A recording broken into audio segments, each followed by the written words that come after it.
One of the techniques that instructors out here teach is to simply use two hands on the steering wheel. You definitely have more control that way. Ideally, your base position will be at 9 and 3 o'clock, and they also teach the shuffle steer, which is basically keeping two hands on the wheel and adjusting with your particular turns. When it comes to flash flooding, a picture can say 1,000 words. In this particular case, we had floodwaters up to the windows of that particular car. We also had people wading in water up to their chest, at least 2.5 to 3 feet. And of course, these thunderstorms just dumped inches of water in a very short amount of time, and that's why these can be so dangerous. If you're on the roadways and you spot a tornado, emergency management officials say you should not try to outrun it. Instead, leave your vehicle. Survey the area for any sturdy structures. If one is not available, seek a low-lying area, like a ditch. Get close to the ground and wait out the storm. The Caddens consider themselves lucky. Because it was Mother's Day, they had just returned from a long trip and had not put their daughter to bed. When the tree fell, it actually hit their small daughter's bedroom, the impact point right next to her bunk bed. As we begin to see rain changing over to a wintry mix, travel becomes more hazardous this afternoon, and of course another threat will be during the overnight period where any precipitation across the Midlands could turn into black ice. Of course, the areas most susceptible to this would be bridges and overpasses that cool a bit more quickly than roadway surfaces. So the suggestion tonight is that if you don't have to be out on the roadways, simply do not travel and wait until Sunday afternoon. Reporting for WACH Fox News, I'm Justin Kier. Thanks, Tim. We're standing out here on the Gervais Street Bridge, and as you can see, we're still dealing with mostly just a rain situation here. Local roadways wet, but still passable at this point. Of course, the main shift will be this afternoon going into this evening during the overnight period and the threat of black ice as temperatures look to be dropping into the low 20s and upper teens tonight. The areas most susceptible to black ice, of course, bridges and overpasses. So the suggestion to many folks is if you don't have to be on the roadways, simply do not travel tonight during the overnights. Reporting from the Gervais Street Bridge, I'm Justin Kier. The major problems with the system occurs whenever we have a major rainfall event. Basically, rainwater mixes into the sewer lines, which according to Merzod has cracks. These cracks allow the sewage and rainwater to pile up and pond at pumping stations like this one. Once that occurs on the surface here, at this particular station, you'll notice that the water would travel over this unmaintained silt fence down this hillside, and this hillside leads to a creek. Now, the creek is a direct pipeline right into the Congaree River. And if you went outside today, I don't have to tell you, it was beautiful. Justin Kier is tracking things in the Weather Center. Justin, how long is it going to stay like this? Oh, Ashley, if I tell you that, then the people watching at home aren't going to stick around for the full forecast. But I will give you folks at home a little taste. You ready? Pick a number between 50 and 60. I promise you'll be surprised here. Tomorrow morning, ta-da, 55 degrees. When was the last time we had an overnight low quite like that? We are talking cool, dry temperatures. The good news is it's going to be sticking around for a little bit of time here. We're talking a Tuesday, tone it down. Sunny skies for a good portion of the week. Then Saturday comes along and shakes everything up. I've got my full forecast coming up a little bit later on in the show. Welcome back, folks, and I'm going to start off the forecast with a little bit of a tease because you see this rain, we can say goodbye to it because it's the last we're going to see at least for several days, and the shot that we have on Saturday doesn't look all that great. Come on back, folks. Come on back. The commercial is over, and I'm just getting started here in the weather department, and this is a forecast you are not going to want to miss. I know a lot of people out there don't like math, but this is an equation I think everybody in South Carolina is going to appreciate. When you wake up tomorrow morning, nothing but sunshine, 55 degrees by the afternoon. How about this high? 78 degrees. When was the last time we saw something like that? Minus rain showers and storms, right? Severity. And the final severe thunderstorm warning that we have in effect for the next 15 minutes is over Sumter. You can see a lot of intense lightning. We still have that damaging wind threats. And in terms of some of our cell path information, we do have potential hail more than an inch in size. So that's a very significant factor with this particular storm. I'll tell you what, Mike, I got a number behind me, and I don't know if a lot of people are ready for it because it's really a sign of things to come. You ready? 55 degrees, sunny skies when you wake up, and wait until you see the high temperatures. I've got your forecast coming up later in the show. Oh, Yes, we got a lot of weather to talk about, and the hot topic this week will be just that, the heats. But of course, we got to cool off during the overnight period before we can get to those hot temperatures. You got a whole week of sunshine until those rain showers and storms arrive Saturday through Sunday. I don't know what it is with Mother Nature. She always brings rain showers and storms for the weekend for us here in South Carolina. We'll give her a pass this week, though, because the weather is just so nice here. Let's sit.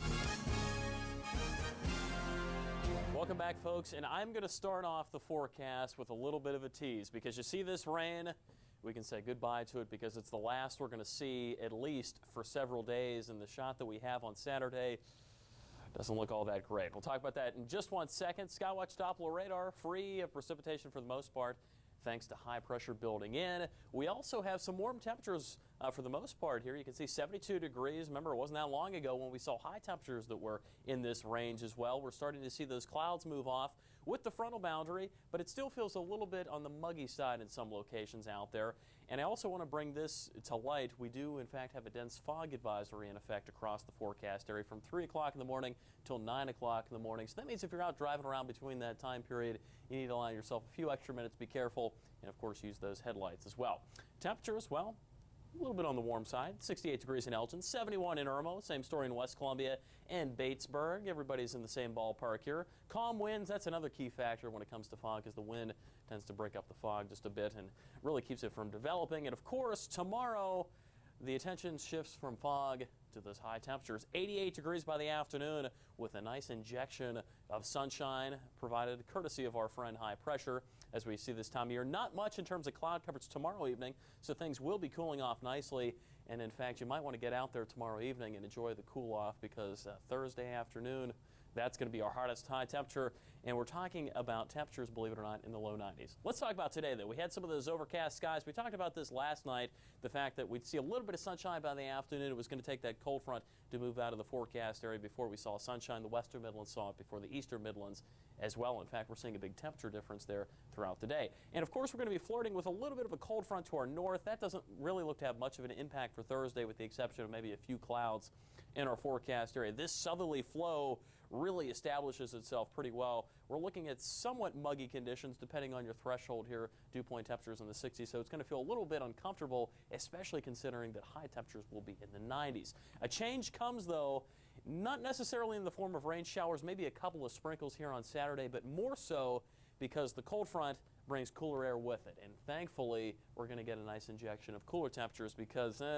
I think a lot of folks are going to be kind of sick and tired of these low 90s here. We're going to get a break from that. We're talking about the upper 70s from Sunday onward going into next week, and then a little bit of a change up past the 7-day forecast. Let's talk about this 7-day forecast, right? Friday, here it is. You can see a very weak front making its way towards South Carolina, weak in the form of precipitation, maybe a couple of coastal sprinkles here as we head into about lunchtime on Saturday, but for the most part, fairly dry conditions as we head into the weekend. So if you have any outdoor activities for the weekend, my suggestion, do it on Sunday. It's going to feel a little bit more comfortable, but hey, Saturday's not going to be all that bad either. Future watch, yeah, not all that much in terms of activity. This particular model showing us some of those clouds perhaps entering the forecast picture with that cold front that's going to be flirting with South Carolina. Maybe a sprinkle. I doubt it, though, in the upstate, but for the most part, we should be dry until we head in to Saturday, if not past the 7-day forecast. Tonight, remember that fog, folks, 3 a.m. to 9 a.m. if you're going to work or school tomorrow morning. By the afternoon, 88 degrees, and that is not the warmest high temperature in the 7-day forecast, which you can always find at MidlandsConnect.com. And here it is, the next 7 days, the drum roll, and there it is. Thursday, the warmest, 92, and then 91 on Friday. The problem is with dew points in the 60s, you know, normally we say that the 70s, in terms of the dew points, really feel uncomfortable here in South Carolina. But when they're in the 60s, you start to sweat a little bit. It's going to feel a little uncomfortable, pretty warm, but we get a nice cool off by the weekend. Right. All right. Thanks a lot. Well, as you heard, weather-wise, we are doing pretty good. Yeah, but All right, folks, welcome back. And I was thinking about the forecast today, and it kind of reminds me of one of the situations when you're on a nice vacation and you got a couple of nice days left before you got to go back home, you got to go back to work. Same story in the weather department. Got a couple of nice days before rain showers and thunderstorms roll in. We'll talk about that more in just 1 second, because a lot of folks headed out this evening. Temperatures near 70 degrees downtown. Partly cloudy skies. skies, calm winds, and humidity percentages starting to dry off a bit. You can see, for the most part, well, we're still hanging in the upper 60s, but the dew point temperature is a little bit more comfortable than where they were last week, right? Remember the 70-degree dew points? So that's when it's really uncomfortable. Finally, we're getting back into the 50s and the low 60s, where it's a little bit more bearable across the state of South Carolina. Speaking of South Carolina, not all that much in terms of cloud coverage. We are seeing a few clouds start to move into the state overnight, but for the most part, temperatures will be cooling off due to a general lack of cloud coverage and lack of precipitation.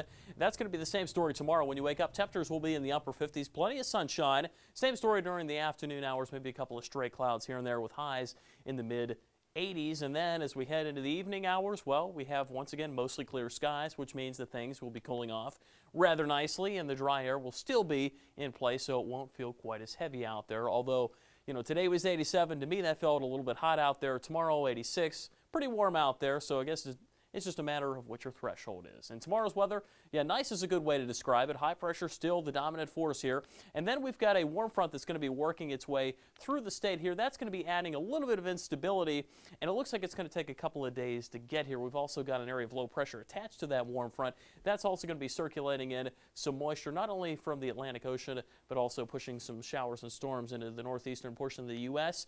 And believe it or not, as we head into Sunday, that looks to be one of our best chances for rain showers and storms. As we set Future Watch into motion, you notice Thursday looks pretty calm.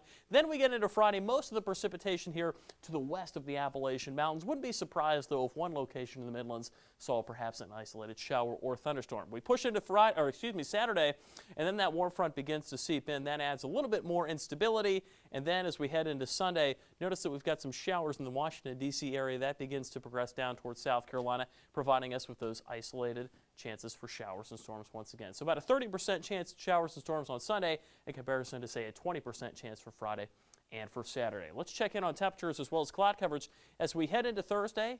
And of course, well, yeah, temperatures heat up pretty nicely. 84 degrees in Newberry. We're forecasting 89 down in Orangeburg. And then as we cool off for early Friday morning, you see temperatures in the mid to lower 60s, depending on where you are. And of course, as we head in to portions of Friday afternoon, temperature is going to be a little bit hotter than what we see here for your Thursday forecast. And it looks like, again, we might be seeing one of those isolated showers in the forecast area. Don't know exactly where, a little bit hard to tell at this point. We'll keep you posted as we get closer to the actual date. Tonight, overnight low 58 degrees, relatively cool out there. And of course, are very warm, depending on your threshold. High of 86 degrees tomorrow, a little bit warmer as we push into the southern Midlands. Your forecast, always available at MidlandsConnect.com. And of course, our next 7 days, you know, up and down a bit. But for the most part, we're in the 80s. We're not in the 90s. The dew points are more bearable than last week. And as we head into next week, our chances for showers and storms are on the increase. That's not a bad looking week. No. Not a bad way, you know, not a bad way to start off next week because we do need the rain. I know we keep saying that, but we have to remind everybody that sometimes. Thank you, sir. Sure. Still to come tonight. As her husband Troy surveys the damage, Kim Cadden still gets shaken up when she talks about what happened on Mother's Day. It's just something I'll never forget. And as far as my little girl, she doesn't want to sleep alone. Kim remembers hearing loud wind around 9 p.m. She grabbed her two kids and ran to the bathroom thinking a tornado was coming. Troy just remembers the sound. It sounded just a god-awful noise, you know, just eerie. We opened the door to find this. A massive tree uprooted by heavy winds. The National Weather Service says those gusts reached 47 miles per hour. It's very windy. It's probably the windiest day we've had since we've lived here. The Caddens consider themselves lucky. Because it was Mother's Day, they had just returned from a long trip and had not put their daughter to bed. When the tree fell, it actually hit their small daughter's bedroom, the impact point right next to her bunk bed. It traumatized her enough as it is. If she would have been in bed, I mean, it would have been real bad. The biggest problem here is damage to the family's property and home. A neighbor's house was also hit. The Caddens still don't know what the price tag is on nature's fury, but are thankful the things they hold dearest are still safe. Thank God that everybody was okay.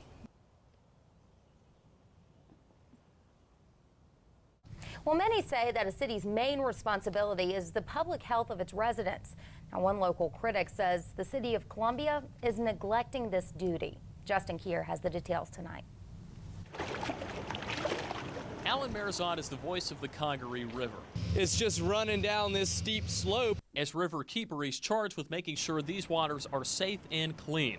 But Merzad says sewage spills are impacting the river, your health, and everyone's wallets. This is not something that should be happening in the capital city of the state. Merzad says every time the area has heavy rainfall, stormwater floods city wastewater pipes, causing sewage to spill out of cracks or manholes along pipelines before it reaches wastewater plants. I don't want to be too specific, but it's all the unsavory, nasty things that are associated with flushing your toilet. We just had an inordinate amount of rainwater, and it's hurt us. It's hurt us badly. Columbia Public Works Director John Dooley admits this has been an ongoing challenge. Dooley says there are many issues working against the aging system, including staffing and the public dumping items like grease and mechanical debris. It happens everywhere. I mean, private organizations who run systems right here in our county have the same issues. Alan Merzad took us to a major pumping station near the South Carolina baseball stadium off Blossom Street. According to Dooley, this is one of the city's regularly maintained stations. Merzad disagrees, pointing out a down silt fence, the smell of sewage, and a pathway from overflow to the river. Basically what you have here is a lack of regular maintenance. Both the EPA and DHEC confirmed there are ongoing investigations into the city, but neither could comment further. According to several city officials, about 30% of the money generated by the wastewater system goes back into fixing it. The city confirms the system makes a profit, but critics question why council has used portions of that money for unrelated projects. If you look at it, it's like our return on investment. Council says it's trying to fix the problem by reducing transfers from its water and sewer account, enacting million-dollar changes to the system, and securing bonds. Council is also considering possible increases to your utility bill. I do think we're going to have some kind of increase to stay in, because we don't want to cause problems in the future where suddenly somebody gets a 10% because we didn't increase for the last 5 years. City officials say they are in year 2 of a 5-year plan, but the Public Works Director says it will take longer to fix all the problems. Within the next 10 to 15 years, I hope that our system is much stronger and we don't have a 12-month period like we just experienced. The man keeping an eye on things says change needs to happen soon because public health will be at risk when the weather gets warmer and people spend more time outside. So it really affects the public's perception about the state of our city and the safety and cleanliness of our waterways. So how much sewage has the city leaked into local rivers? We got a call from the EPA this afternoon telling us that between January 2008 and November 2009, there have been 257 instances totaling more than 3.3 million gallons into local waterways. To give you a better idea, that is more than 5 Olympic-sized swimming pools worth of waste. Keep in mind, that was before record winter rainfall in December. Mike, Ashley? Artie Hughes didn't think much of heavy rain during his normal drive home from work Wednesday night. But before Hughes knew what happened, his car was window deep in water. When it was getting very high, fairly quickly, but there was, it got deep very, very soon. Severe storms dumped inches of water in a matter of minutes in downtown Columbia, flooding this low-lying area. Hughes's PT Cruiser wasn't alone in the murky water. Flash flooding also trapped Jessica Weathersby's car. I freaked out. I immediately called my boyfriend and I was like, I'm stuck in a puddle. My car is not moving. I'm underwater. What do I do? Come help me. When it comes to flash flooding, a picture can say 1,000 words. In this particular case, we had floodwaters up to the windows of that particular car. We also had people wading in water up to their chest, at least 2.5 to 3 feet. And of course, these thunderstorms just dumped inches of water in a very short amount of time, and that's why these can be so dangerous. Despite Hughes's bad luck, he is looking at the positive side. It's just a car, It's not a, nobody got hurt. And Weathersby learned a valuable lesson. Just watch where you drive very carefully because it really snuck up on me. Reporting for WACH Fox News, I'm Justin Kier. We interrupt this program to bring you this Skywatch weather alert. All right, folks, we have to interrupt your programming for one particular thunderstorm warning that's right over the downtown area as well as parts of Lexington. This particular thunderstorm warning in effect until 6 p.m. One of the reasons that we interrupt the programming, obviously, is due to the number of people traveling at this particular time, leaving the downtown area. You get a good idea of where this particular storm cell is located right over downtown towards places like Forest Acres, about to get in on some of the action. Casey, West Columbia, just to the east of Lexington here. And as we take a look at some of our storm track information, you notice that this particular cell does not have hail with it, but we are featuring wind gusts in excess of about 60 miles per hour. That's a major threat with this, along with a lot of frequent lightning and heavy rain showers. This storm only about 14 minutes old as well, and our DBZ value is just a measure of how strong the particular storm is. Anything above 55, impressive. This one at 60 DBZs as well. So you can see all the way from a line in Irmo where we had a lot of fire damage with a lot of intense lightning. So once again, Irmo, St. Andrews getting in on a lot of activity. Folks traveling along I-26 towards the upstate about to get in on a lot of heavy rain and lightning. You also notice just to the south and west here of downtown Columbia,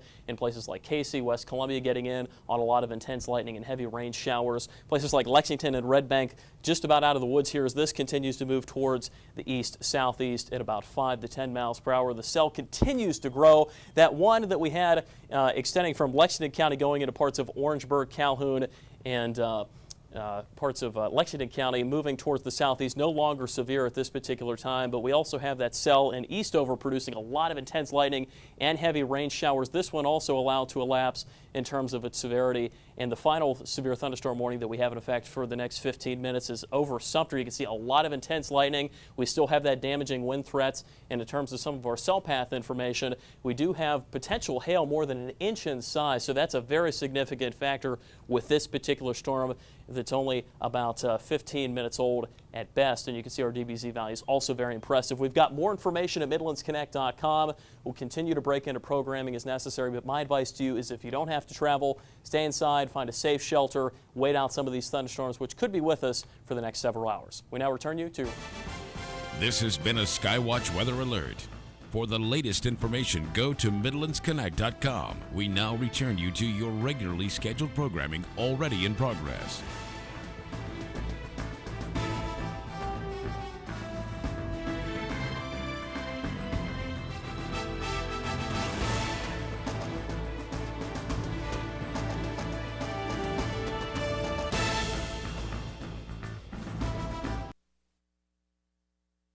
And as we take a look at some of our storm track information, you notice that this particular cell does not have hail with it, but we are featuring wind gusts in excess of about 60 miles per hour. That's a major threat with this, along with a lot of frequent lightning and heavy rain showers. This storm only about 14 minutes old as well, and our DBZ value is just a measure of how strong the particular storm is. Anything above 55, impressive. This one at 60 DBZs. Our annual weather radio event going on right now at the Gamecock Bilo on Devine Street.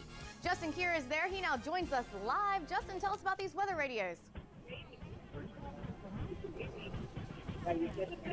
Hey, Katie. Yeah, we're out here at the Gamecock Bilo off Garners Ferry Road and Devine Streets. And I'll tell you what, these weather radios are going like hotcakes. They're portable. You got to get out here. We're out here till 8 o'clock this evening. And right now I'm joined by National Weather Service meteorologist Steve Naglick. Steve, thanks for joining us this evening. Pleasure being here. And throughout the past couple of days, we've been talking about the importance of weather radios, why people need them during the overnight period. But I think a lot of people don't understand, not only do they give out weather warnings, they also give out all hazards warning. Could you explain that?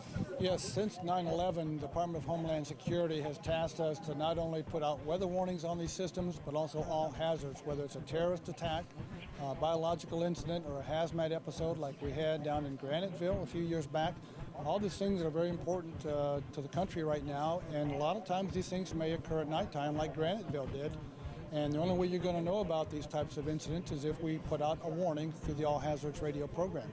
So if we've got a major emergency, that weather radio is going to let you know. But Steve, thank you for talking to us this evening. And of course, we're going to be out here until 8 o'clock. But also want to point out that tomorrow morning when you wake up, temperatures are going to be in the mid-60s. We've got a lot to talk about in that forecast, as well as a chance of some showers and thunderstorms. And I've got the full forecast coming up later in the show.